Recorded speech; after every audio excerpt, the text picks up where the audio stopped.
Hello everyone. Welcome to UC Academy. I am Kishore Pawar, your physics teacher and you're watching me at Unhales Career Academy जहां पर physics basic से लेकर advance तक के सारे doubts clear होते हैं। जी हाँ बच्चों, हम डिस्कस कर रहे हैं grade 10th ICSC sound chapter को और इसके कुछ बेसिक इंपॉर्टेंट कंसेप्ट्स जो होते हैं जैसे कि wavelength, frequency, time period, oscillation और वेव वेलोसिटी, इन सभी क्वांटिटीज का कुछ इंटर रिलेशन होता है। वो रिलेशन क्या है मैंने आपको प्रीवियस वीडियो में एक्सप्लेन किया था।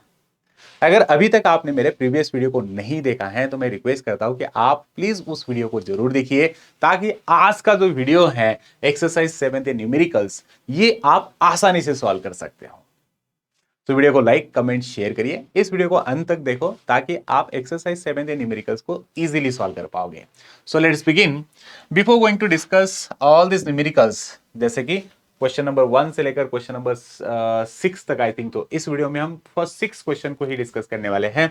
इन सारे क्वेश्चंस को आसानी से सॉल्व अगर आपको करना है तो आपको सारे फॉर्मूलेस पता होने चाहिए, कुछ इंपॉर्टेंट टर्म्स पता होने चाहिए। तो मैं आपको रिक्वेस्ट करता हूं कि आप मेरा पहला वीडियो जरूर देखिए ताकि आप आज इन सारे क्वेश्चंस को इजीली सॉल्व कर सकते हो। सो अगर मैं आपसे क्वेश्चन करूं कि भाई मुझे टाइम पीरियड कैलकुलेट करना है तो टाइम पीरियड कैलकुलेट करके बताओ, तो आप क्या फॉर्मूला लिखोगे? Absolutely correct. Time period is equals to number of sorry time period is equals to, हाँ very good, time taken upon number of oscillations, बराबर है। देन मैंने अगर कहा कि भाई अभी फ्रीक्वेंसी को कैलकुलेट करना है आपको तो फ्रीक्वेंसी का फॉर्मूला बताओ। Absolutely correct. फ्रीक्वेंसी है number of oscillations upon time taken. बच्चों मैंने आपको ऑलरेडी ऑसिलेशंस क्या होते हैं, एक ऑसिलेशन किस तरह से कैलकुलेट की जाती है, मेरे प्रीवियस वीडियो मैंने आपको एक्सप्लेन करके दिया है। आप अगर उस वीडियोस को नहीं देखे हो तो मैं रिक्वेस्ट करता हूं कि आप मेरे प्रीवियस वीडियोस को जरूर देखिए ताकि ये सारा टॉपिक आपके लिए आसान रहे। नेक्स्ट, मैंने कहा था अगर फ्रीक्वेंसी और टाइम पीरियड का फॉर्मूला अगर आप देखते हो तो time period time taken upon number of oscillations है, वेरास फ्रीक्वेंसी है number of oscillations upon time taken. ये इनवर्स है तो इसका मतलब आपको यहां पर फ्रीक्वेंसी और टाइम पीरियड में इनवर्स रिलेशन मिल रहा है। तो हम लिख सकते हैं on the basis of that therefore frequency is equals to 1 upon time period और time period t is equals to 1 upon frequency. ऐसे done. Frequency is 1 upon time period is 1 upon frequency. उसके बाद नेक्स्ट देखो, हमने पहला formula time period का, दूसरा frequency का, तीसरा इन दोनों में रिलेशंस हमने डिस्कस कर लिए। Now moving forward we have one more important term that is relation in between velocity and all. So fourth one मैं लिख सकता हूं velocity of sound wave is equals to wavelength upon time period. Next मैं लिख सकता हूं यहां पर velocity of sound wave is equals to frequency into wavelength, है ना। याद करिए इन सारे फॉर्मूलेस को हमने प्रीवियस वीडियो में डिस्कस किए इन सभी को। And then last one is that we call that echo. तो क्या है इको का फॉर्मूला? तो हमने इको का फॉर्मूला लिखा था velocity of sound is equals to 2d by t। इतने सारे इंपॉर्टेंट फॉर्मूलेज हैं, इनको जल्दी से कॉपी पेस्ट कर लीजिए या स्क्रीनशॉट लीजिए ताकि आप आने वाले एक्सरसाइज 7A के सारे न्यूमेरिकल्स को सॉल्व कर सकते हो। इतनी सारी चीजें आपको जरूरी है एक्सरसाइज 7A न्यूमेरिकल्स को सॉल्व करने के लिए। और बोर्ड एग्जाम में भी जो भी कुछ क्वेश्चंस आते हैं साउंड चैप्टर के न्यूमेरिकल्स इन्हीं फॉर्मूलेज पे आते हैं। तो आपको अगर साउंड चैप्टर के न्यूमेरिकल्स में आउट ऑफ मार्क लेने हैं तो आप इन टर्म्स को, इन फॉर्मूलेज को लर्न कर लीजिए। Wish you all the best. चलते हैं क्वेश्चन नंबर 1 पर।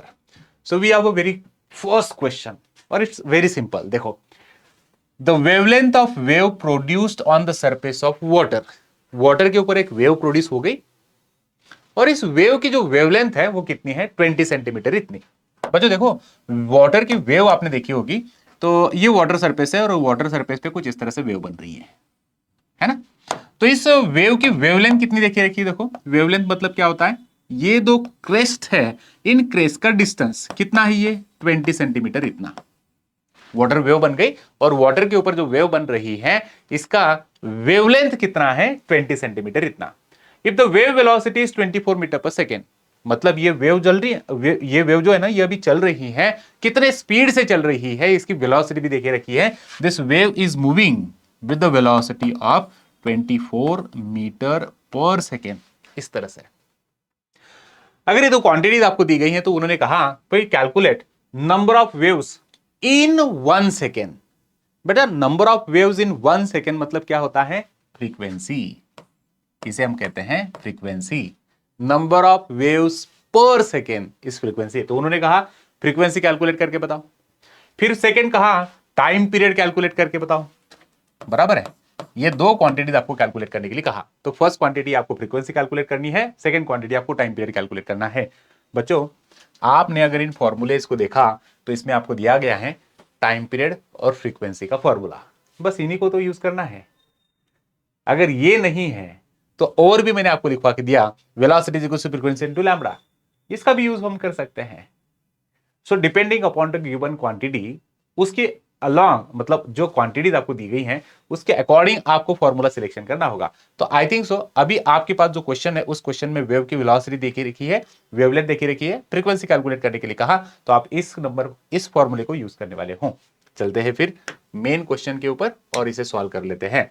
तो अभी गिवन क्वांटिटीज आपने समझ ली, गिवन क्वांटिटीज क्या क्या है उसे आपने अच्छे से समझ लिया, तो आप इसे कैलकुलेट कर सकते हो। So let's begin. मेरे पास अभी क्या है, मुझे दिया गया है वेवलेंथ, वेवलेंथ है 20 सेंटीमीटर इतना।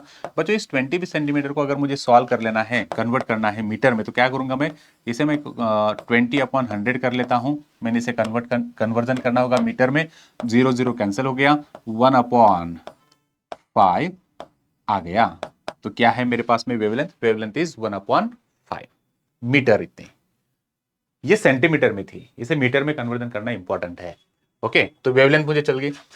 अभी वेलोसिटी कितनी दी है, देखो वेलोसिटी मेरे पास यहां पर अवेलेबल है, that is 24 metre per second. Okay और कहा उन्होंने फ्रीक्वेंसी को कैलकुलेट करिए। तो फर्स्ट बिट हमें फ्रीक्वेंसी को सॉल्व करना है।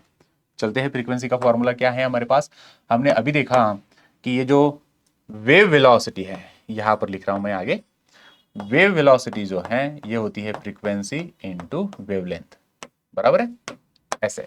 तो अभी वेलोसिटी है 24, फ्रीक्वेंसी मुझे कैलकुलेट करनी है, वेवलेंथ मेरे पास अवेलेबल है कितना, 1/5। तो फ्रीक्वेंसी क्या हो जाएगी बच्चों, देखो फ्रीक्वेंसी हो जाएगी 24/1/5, बराबर है ऐसे। फ्रीक्वेंसी को मैंने लिख दिया 1, फ्रीक्वेंसी इज इक्वल टू 24 मतलब वेलोसिटी अपॉन 1/5। ये 5 जो है वो ऊपर शिफ्ट हो जाएगा और मल्टीप्लीकेशन में चले जाने वाला है ना। ये 5 ऊपर शिफ्ट होगा और मल्टीप्लीकेशन में चला जाएगा। तो इसका मतलब फ्रीक्वेंसी में क्या लिख सकता हूं, frequency is equal to 24 into 5। Frequency आ गई 5 4 द 20, 5 2 द 10, 10 और ये दो हो जाएंगे 12, तो मतलब 120 हर्ट्ज। फ्रीक्वेंसी का स्टैंडर्ड यूनिट है हर्ट्ज, तो फ्रीक्वेंसी इज 120 हर्ट्ज। हो गया सवाल, बराबर है। गिवन क्वांटिटी अच्छे से लिखो, फॉर्मूला लिखना कंपलसरी है, फॉर्मूले के बाद वैल्यू सब्स्टिट्यूशन करिए, कैलकुलेशन करिए। एग्जाम में स्टेप्स को फॉलो करना इंपॉर्टेंट है। एग्जाम में सबसे पहले आप गिवन क्वांटिटीज को लिखोगे, आधा मार्क मिल गया। उसके बाद हम फॉर्मूला लिखेंगे, आधा मार्क मिलता है फॉर्मूले से। बाद में वैल्यूज को सब्स्टिट्यूट करना है और कैलकुलेशन करना है। यूनिट के साथ आंसर लिखना जरूरी है, कंपलसरी है। यूनिट के साथ आंसर लिखिए। तो ये हो गया फ्रीक्वेंसी। तो इस तरह से हमने फ्रीक्वेंसी को सॉल्व कर लिया, दैट्स इट, इजी था। चलते हैं अगले बीट पर। Time in which the one wave is produced, time period. इन्होंने टाइम पीरियड कैलकुलेट करने के लिए कहा। तो टाइम पीरियड कैलकुलेट करने के लिए हमारे पास बहुत सिंपल सा फॉर्मूला है, क्या, time period is equal to 1 frequency. क्यों भाई, टाइम पीरियड और फ्रीक्वेंसी का रिलेशन हमने देखा था वो इनवर्सली प्रोपोर्शनल में होते हैं। तो हमारे पास फ्रीक्वेंसी है 120, 1/120 कर दो, टाइम पीरियड मिल गया। तो क्या है ये, time period is equal to 1/120। 1 को मैं डिवाइड कर रहा हूं 120 से, तो ऑफकोर्स मुझे यहां पर एक पॉइंट लगाना पड़ा, बराबर है। अभी ये 10/120 हो गया, फिर से एक पॉइंट लगाना पड़ेगा, अभी ये हो गया 100/120 और एक पॉइंट लगाना पड़ेगा, ये हो जाएगा 1000/120। अभी इस 1000 को मैं 120 से डिवाइड कर पाता हूं, तो मैंने एक जीरो कैंसिल कर दिया। 12 के टेबल में 100 नहीं आता है, लेकिन 100 से नंबर लोअर नंबर आ सकता है। 12 एग्जाम 96, 96 में से फिर से अभी मैंने 4 मतलब 3 इस तरह से 40 बना दिया था। ओके, सो टाइम पीरियड कितना आ गया, टाइम पीरियड इज 0.0083 और इसे मैं लिख दूंगा सेकेंड्स। टाइम पीरियड का यूनिट होता है सेकेंड्स। तो एक ऑसिलेशन को कंप्लीट करने के लिए कितना समय लग रहा है, एक ऑसिलेशन को कंप्लीट करने के लिए 0.0083 सेकेंड लग रहा है। फर्स्ट क्वेश्चन हमने आसानी से सॉल्व कर लिया बच्चों। देखो फर्स्ट क्वेश्चन जो है वो वेव लेंथ ऑफ वाटर दी गई थी, वेव वेलोसिटी दी गई थी, फ्रीक्वेंसी कैलकुलेट करने के लिए हमने v is equal to f lambda का यूज कर लिया, और टाइम पीरियड को सॉल्व करने के लिए 1/फ्रीक्वेंसी का यूज कर लिया। हमने इस क्वेश्चन को सॉल्व कर लिया है। स्क्रीनशॉट लीजिए, कमेंट करते रहो। अगर इस क्वेश्चन में कुछ डाउट है तो आप कमेंट करते रहिए। अगर आपको वीडियो अच्छा लगा तो भी जरूर कमेंट करिए, वीडियो को लाइक करिए, कमेंट करिए, शेयर करिए। चलते हैं अगले क्वेश्चन पे। क्वेश्चन नंबर 2, क्वेश्चन नंबर 2 को अच्छे से रीड करिए और आई होप आप क्वेश्चन नंबर 2 को सॉल्व कर सकते हो। मैं एक्सपेक्ट कर रहा हूं कि आप लोग इसे सॉल्व करके देखो। वीडियो को पॉज करिए, खुद होके सॉल्व करके देखो। अगर कुछ डाउट आता है तो ऑफकोर्स इस वीडियो को फिर से प्ले करना है आपको। वीडियो को अंत तक जरूर देखिए। Now we have question number 2, calculated minimum distance in air required between the source of sound and obstacle to hear and echo. हमने देखा था अगर हमें क्लियरली साउंड सुनना है तो डिस्टेंस कितना, और उसी के साथ साथ हमें परसिस्टेंस ऑफ हियरिंग मैंने बताया था, परसिस्टेंस ऑफ साउंड हियरिंग ये 0.1 सेकंड का होता है। तो इस क्वेश्चन में क्या दिया गया देखो, minimum distance in air required between the source of sound and the obstacle. मतलब आप यहां पर खड़े हो, बराबर है, आपने साउंड को प्रोड्यूस किया, आपकी साउंड जो है ये आगे ट्रेवल करते करते जा रही है, और यहां पर कोई तो भी एक ऑब्स्टैकल है, यहां पर कोई हिल या कोई ऑब्स्टैकल रिफ्लेक्टिंग बॉडी यहां पर है। आपकी आवाज जो है जैसे कि आगे इस ऑब्स्टैकल पे स्ट्राइक होगी, स्ट्राइक होने के बाद ये वापस रिफ्लेक्ट होकर आएगी। क्या आपको इको सुनना है? यस। अगर आपको इको सुनना है तो डिस्टेंस कितना होना चाहिए सोर्स और रिफ्लेक्टिंग बॉडी में, ये डिस्टेंस कैलकुलेट करने के लिए क्वेश्चन कहा गया। Calculate the minimum distance in air required between the source and obstacle to hear and echo. तो आपको इको अगर सुनना है तो आप में और इस ऑब्स्टैकल में, ये रिफ्लेक्टिंग बॉडी में कितना डिस्टेंस होना चाहिए, ये डिस्टेंस कैलकुलेट करने के लिए क्वेश्चन है आपको। तो बच्चों यहां पर वेलोसिटी ऑफ साउंड उन्होंने देखी रखी है कि आप जो साउंड प्रोड्यूस कर रहे हो उस साउंड की वेलोसिटी है 350 मीटर पर सेकेंड। आपकी आवाज कितने वेलोसिटी के साथ जा रही है? 350 मीटर पर सेकेंड से आगे जा रही है। साउंड इस ऑब्स्टैकल पे स्ट्राइक होगा, वापस आएगा, तो ये कितने सेकेंड के बाद आना चाहिए तो आपको इको सुनाई देता है, जिसे कहा जाता है persistence of sound hearing. We already discuss this point in our previous topic, previous video में मैंने आपको बताया था। अगर आपने अभी तक मेरा प्रीवियस वीडियो नहीं देखा है तो वीडियो को लाइक, कमेंट, शेयर करिए और वीडियो को जरूर देखिए। मैंने कहा था अगर क्लियरली इको सुनना है तो परसिस्टेंस ऑफ साउंड हियरिंग मतलब टाइम 0.1 सेकेंड इज रिक्वायर्ड। आपके पास ये साउंड रिफ्लेक्ट होकर आना चाहिए, लेकिन कितने सेकेंड के बाद आना चाहिए? 0.1 सेकेंड के बाद आना चाहिए, तो ही आप इस साउंड को इको, इस साउंड का इको सुन सकते हो। सो वेलोसिटी है, टाइम है, हमें डिस्टेंस कैलकुलेट करने के लिए कहा है, तो डिस्टेंस को मैं कैसे कैलकुलेट करूं? वेलोसिटी का फॉर्मूला। लेकिन यहां पर जो वेलोसिटी है वो रेगुलर फॉर्मूला नहीं चलेगा, ये है इको। तो इको के केस में मैंने आपको बताया था इको का कौन सा फॉर्मूला था। देखो मैंने पहले वीडियो में स्टार्टिंग में ही आपको बता दिया था, इको जो है वो 2D/T होता है ना। इको को हमने कहा 2D/T वाला फॉर्मूला आपको यहां पर लगाना है। So let's begin. देयरफॉर ये गिवन क्वांटिटीज मैंने लिख दी। अभी आप पहले फॉर्मूलेस को लिखोगे, velocity is equal to 2D/T। Exam में गिवन क्वांटिटी लिखना कंपलसरी है, फॉर्मूला लिखना कंपलसरी है, और उसके बाद आप क्वेश्चंस को सॉल्व करना स्टार्ट करोगे। तो वेलोसिटी इज गिवन 350, मैंने 350 लिख दिया, is equal to 2 into distance मुझे पता नहीं, और टाइम मुझे मेरे पास दिया गया है 0.1 सेकंड। इतना क्वेश्चन में ये टाइम नहीं दिया जाता है बच्चों, इसे लर्न कर लीजिए। Persistence of human hearing is 0.1 second. Echo कब सुनाई जाता है, कब सुनाई देता है? रिफ्लेक्टेड बैक साउंड आपके पास 0.1 सेकंड के बाद आना चाहिए, तो ही आप इको सुन सकते हो। अगर कोई साउंड 0.1 सेकंड से पहले अगर आप तक आ जाता है तो आप इको नहीं सुन सकते हो। इसे कहा जाता है persistence of hearing. That's it. अभी क्या कर सकते हैं हम लोग, देखो ये 0.1 को इधर शिफ्ट कर दो, ये मल्टीप्लीकेशन में चला जाएगा, ये d इधर आ जाएगा तो अपॉन में आ जाएगा, मतलब d को मैं ऐसे लिख सकता हूं, डिस्टेंस इज इक्वल्स टू, यहां पर हम लिख सकते हैं ये अपॉन में 2 चला जाएगा, 350 इंटू 0.1। इसे अगर आप सॉल्व कर लेते हो अच्छे से, है ना, इसे अगर मैं सॉल्व कर लूँ तो ये मुझे मिल जाएगा 2 1 जा, देन 2 7 जा, और 2 5 जा इंटू 0.1, इसका मतलब 17.5 मीटर, इतना। तो मिनिमम डिस्टेंस कितना होना चाहिए source of sound and reflecting body, इसमें मिनिमम डिस्टेंस 17.5 मीटर का होना चाहिए। तो आप एयर में इको जरूर सोच सकते हो। अगर इस क्वेश्चन में कुछ डाउट है तो अगेन आप प्लीज कमेंट करिए। वीडियो में अगर आपको कुछ नहीं समझ में आ रहा है तो आप कमेंट कर लीजिए, मैं आपको और भी बेटर सॉल्यूशन देने के लिए कोशिश करूंगा। Moving forward, next is question number 3।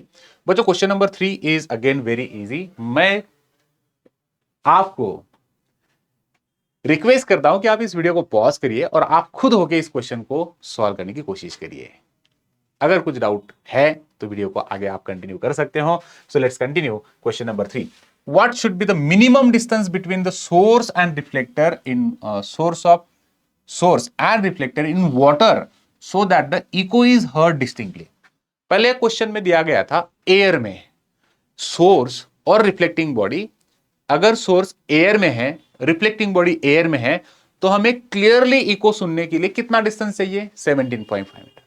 लेकिन अगर साउंड अभी एयर से वाटर से ट्रैवल हो तो ऑफकोर्स वाटर में स्पीड अलग है, साउंड की स्पीड एयर में अलग होती है, साउंड की स्पीड वाटर में अलग होती है, साउंड की स्पीड सॉलिड में अलग होती है, वैक्यूम में नो स्पीड। साउंड वैक्यूम में से ट्रैवल नहीं कर पाता है।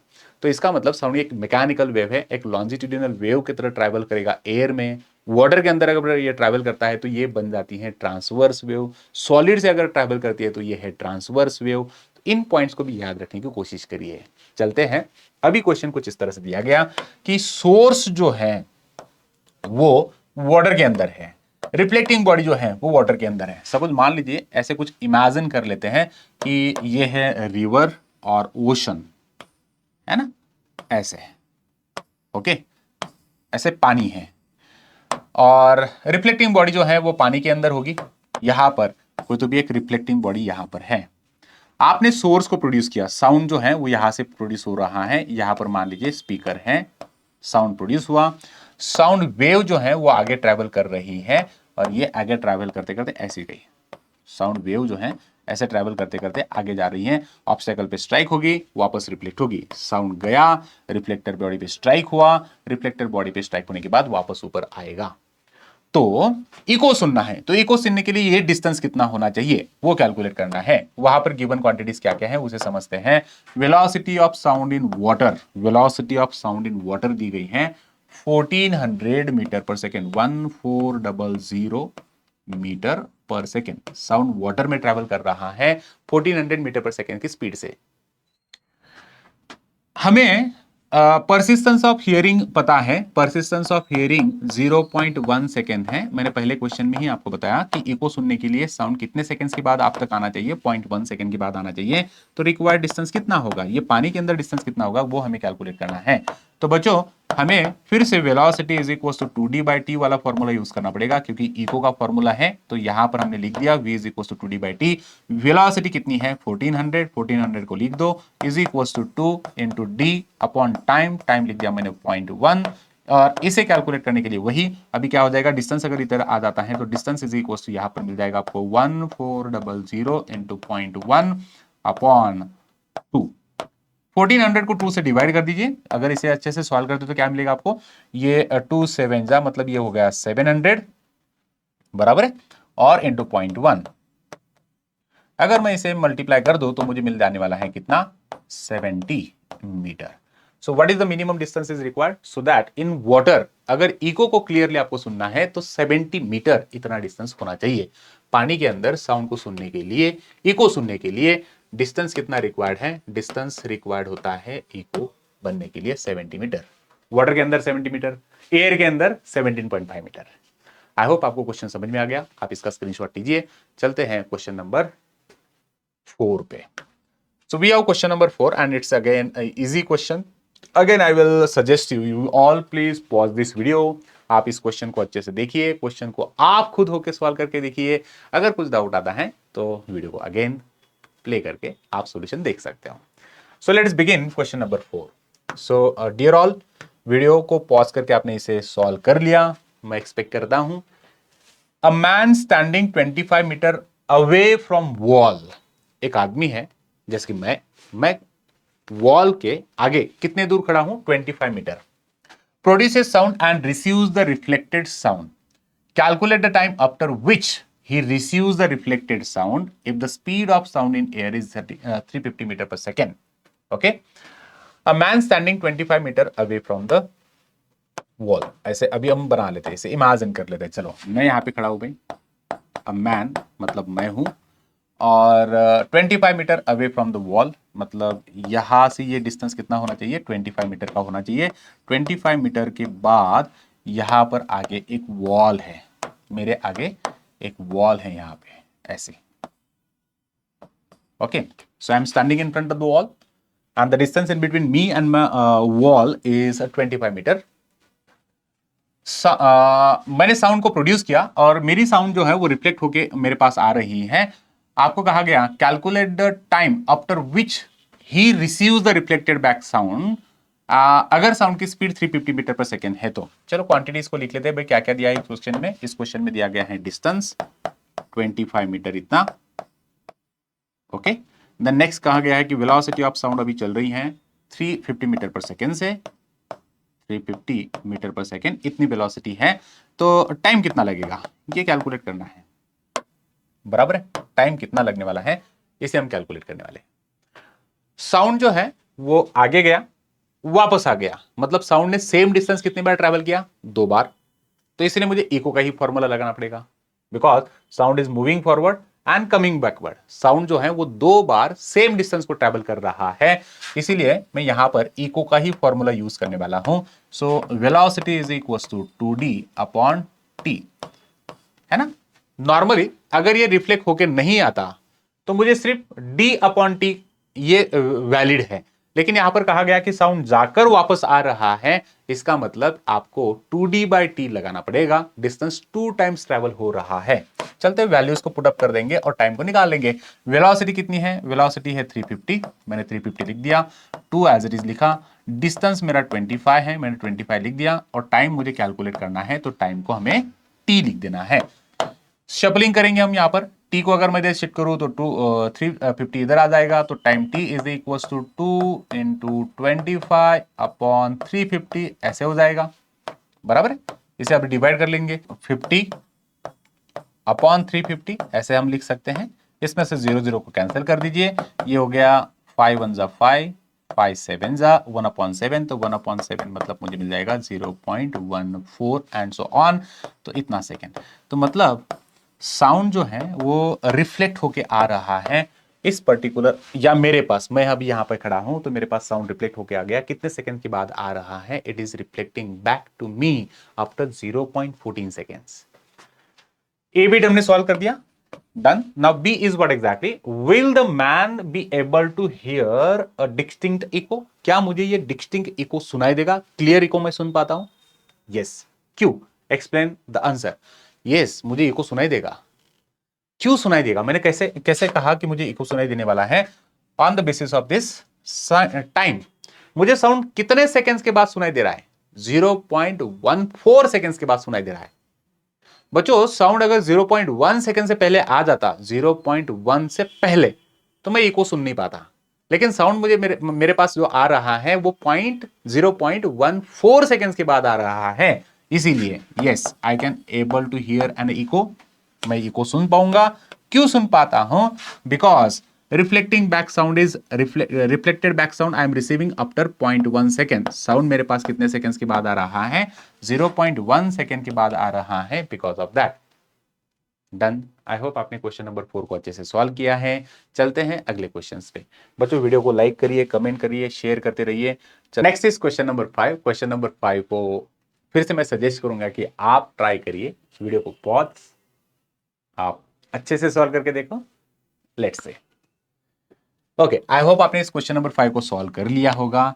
देखो क्वेश्चन में क्या क्या क्वांटिटीज दी है ना, उसे अच्छे से समझ लेते हैं। एक रडार है जिसने सिग्नल को सेंड किया एयरप्लेन की तरफ। एयरप्लेन जो है वो रडार से 300 किलोमीटर दूरी पे है, तो distance in between radar and plane is 300 kilometre. बच्चों इस 300 किलोमीटर को हमें कन्वर्ट करना पड़ेगा मीटर्स में। सो 300 मैंने एज इट इज रखा, किलो का मतलब होता है 10 पावर 3, तो इतने मीटर्स हो गए। वेलोसिटी ऑफ सिग्नल, रडार ने जो वेव सेंड की है वो एक इलेक्ट्रोमैग्नेटिक वेव है जो कि speed 3 into 10 power 8 metre per second से ट्रैवल कर रही है। ओके, तो ये जो सिग्नल है एयरप्लेन के पास जाकर वापस आने वाला है रडार के पास, तो कितने सेकेंड में आया होगा वो हमें कैलकुलेट करना है, वो टाइम को हमें कैलकुलेट करना है। देखो वेव तो बहुत फास्ट स्पीड से ट्रैवल कर रही है, 3 into 10 power 8 metre per second से ट्रैवल कर रही है। ये 300 किलोमीटर डिस्टेंस जाएगी, वापस 300 किलोमीटर आ जाएगी, मतलब ये लगभग 600 किलोमीटर डिस्टेंस को ट्रैवल करने वाली है। कितने टाइम में वो आपको बताना है। So it's very simple. तो फिर से हमें कौन सा फॉर्मूला यूज करना है टाइम को कैलकुलेट करने के लिए? बच्चों हमने यहाँ पे यूज किया ना velocity is equal to 2d/t, वही फॉर्मूला। तो क्वेश्चन में हमने गिवन लिख दिए, क्या सॉल्व करना है उसे समझ लिया, फॉर्मूला हमने लिख दिया। इस फॉर्मूले के अंदर वैल्यूज को सब्स्टिट्यूट करेंगे और हम सॉल्व कर लेंगे। It's very simple again. So let's start. Velocity is 3 into 10 power 8 metre per second मैंने लिख दिया, इज इक्वल टू 2 मैंने लिखा, डिस्टेंस मेरे पास कितना है 300 किलोमीटर इतना, अपॉन में टाइम हमें सॉल्व करना है, बराबर है। टी कितना है ना, वो टी को इधर शिफ्ट कर दो, 3 into 10 power 8 metre per second उधर चला जाएगा, तो time is equal to 2 into 300 into 10 power 3 upon 3 into 10 power 8, इस तरह से। बच्चों अभी क्या करेंगे ना, यहां पर मुझे इस 300 को इस 3 को कैंसिल कर देना है, तो कैंसिल तो नहीं हो पा रहा है, तो मैं क्या करूंगा इस पावर 8 में से 2 जीरो इधर निकाल लेता हूं। तो पावर 8 में से 2 जीरो अगर मैं निकालू तो यहां पर कुछ ऐसे में लिख सकता हूं। देखो ये 2 एज इट इज रखा, ये 300 भी मैंने एज इट इज रखा, ये 10 पावर 3 भी मैंने एज इट इज रखा, अपॉन में ये जो 3 है ना, इस 3 के ऊपर 2 जीरो निकाल लिए। कहां से? ये 10 पावर 8 जो था इसमें से 2 जीरो हमने निकाल लिए, मतलब यहां पर बच गए 6 जीरोस, बराबर है। 8 में से 2 जीरो मैंने इसके पास रख दिए, ये 10 पावर 6 हो गया। ओके, नाउ ये 300 कैंसिल कर दो भाई, ये 300 और 300 कैंसिल कर दो, ये 3 कैंसिल हो जाएगा, ये जो 6 है ना इसमें से 3 निकाल दो, इस तरह से। तो हमारे पास क्या क्या बच रहा है, देखो ये 2 एज इट इज रहा, 2 एज इट इज रहा, ऊपर का पूरा कैंसिल हो गया, अपॉन में 10 पावर 3 बच रहा है, बराबर है। मतलब क्या है ये, मतलब ऐसे है कि भाई 2/1000। अब ये 2/1000 का मीनिंग क्या हुआ कि मैं 2 को इस 1000 से डिवाइड करने वाला हूं, तो डिवीजन तो पॉसिबल नहीं, तो 0 पॉइंट लगा दो। 20/1000 अभी भी पॉसिबल नहीं है, अभी इसको बना दिया मैंने 200/1000, अभी भी पॉसिबल नहीं है, तो और एक जीरो लगा देना पड़ेगा। ये बन गया आपके पास में 2000/1000, यस ऑफ कोर्स। तो अभी हमने क्या कर दिया, इन जीरो जीरो को कैंसिल कर दिया, 3 जीरो कैंसिल हो गया, तो ये अपॉन में ये 2 एज इट इज आ गया। क्या है आंसर? ये जो इलेक्ट्रोमैग्नेटिक वेव जो रडार ने सेंड की है एयरप्लेन के पास, वो एयरप्लेन 300 किलोमीटर दूरी पे था, ये एयरप्लेन के पास जाकर आपके पास वापस आने वाली है, कितने सेकंड में आ गई? ये 0.002 सेकंड्स में है। क्वेश्चन इजी था, इलेक्ट्रोमैग्नेटिक वेव का था। इको में कौन सी वेव यूज होती है बच्चों? इको में हम यूज कर लेते हैं अल्ट्रासोनिक वेव। रडार में कौन सी वेव यूज होती है? Electromagnetic wave. अल्ट्रासोनिक वेव ये साउंड वेव है, मैकेनिकल वेव है। रडार में जो वेव यूज होती है वो इलेक्ट्रोमैग्नेटिक वेव होती है, और वो 3 इंटू 10 पावर 8 मीटर पर सेकंड, मतलब स्पीड ऑफ लाइट से ट्रेवल कर रही है, इसीलिए तो इसका स्पीड इतना ज्यादा था। साउंड वेव जो हमने डिस्कस की ना, इको में जो वेव थी वो साउंड वेव थी। वाटर में वो 1400 मीटर पर सेकंड से चल रही थी, एयर में वो 350 मीटर पर सेकंड से चल रही थी, तो वो मैकेनिकल वेव। साउंड वेव एक मैकेनिकल वेव है, वेरास रडार में हम जो वेव यूज करते हैं ना वो रेडियो वेव होती है, क्या इसे आप इलेक्ट्रोमैग्नेटिक वेव कहो। चलते हैं अगले क्वेश्चन पे, and the last question of this video, question number 6। आगे आने वाले 6 क्वेश्चन जो है वो हम नेक्स्ट वीडियो में डिस्कस करेंगे। A man standing 48 metre away from a wall fires a gun, calculate the time after which an echo is heard. तो फिर से यहाँ पर सेम टाइप ऑफ क्वेश्चन है। ये क्वेश्चन तो बहुत बार, मतलब इस टाइप के क्वेश्चन हमने कंप्लीट कर लिए हैं। Man is standing 48 metre away from the wall. ये एक पर्सन कितना दूर है ये वॉल से? ये वॉल से 48 मीटर डिस्टेंस पे है, इतने दूरी पे है ये। यहाँ पर एक वॉल बना दो ऐसी। ओके, तो ये इको का ही क्वेश्चन है, मतलब साउंड वेव आगे जाएगी और वापस आने वाली है ना, ऐसे 2 टाइम से डिस्टेंस ट्रैवल करेगी 48 मीटर। यहां पर एक आदमी खड़ा है, गन फायर किया। गन फायर करने के बाद ये साउंड की वेलोसिटी, अगर सी distance is equal to 48 metre, velocity of sound is given 320 metre per second. इस वेलोसिटी से साउंड जा रहा है, तो calculate the time after which an echo is heard. कितने सेकेंड के बाद ये इको सुनाई देगा, ये टाइम हमें कैलकुलेट कर लेना है। तो बच्चों टाइम गिवन क्वांटिटीज हमने लिख दी। ओके, फॉर्मूला लिखो और सॉल्व करिए। बहुत इजी क्वेश्चन था। 2D/t वाला मैंने यहां पे लिख दिया। फिर क्या, वेलोसिटी कितनी है 320, टू डिस्टेंस 48 अपॉन में t। फिर से हम t को इधर शिफ्ट कर देंगे, तो क्या हो जाएगा 2 into 48 upon 320। That's it. I hope आप सॉल्व कर सकते हो। Thank you very much. बच्चों वीडियो को लाइक कमेंट शेयर करिए। इस वीडियो में हमने फर्स्ट 6 क्वेश्चन को अच्छे से सॉल्व किया है। अगर किसी को कुछ डाउट है तो कमेंट जरूर करिए। Thank you very much. Thanks for watching this video. Take care all. Bye bye.